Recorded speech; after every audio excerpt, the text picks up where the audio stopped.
machinery show in the light super stock category, driving either this tractor or the considered armed and dangerous tractor, I believe.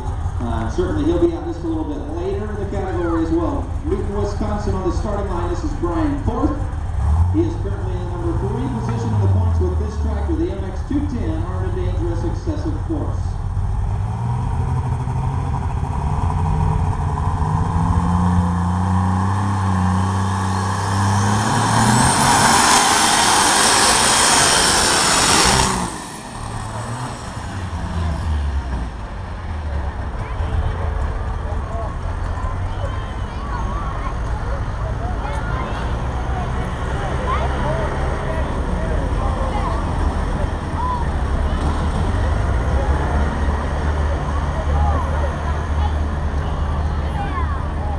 One 160 and 45, 160 and 45. The distance for Brian Forth, and he and Mike are talking things over there trackside.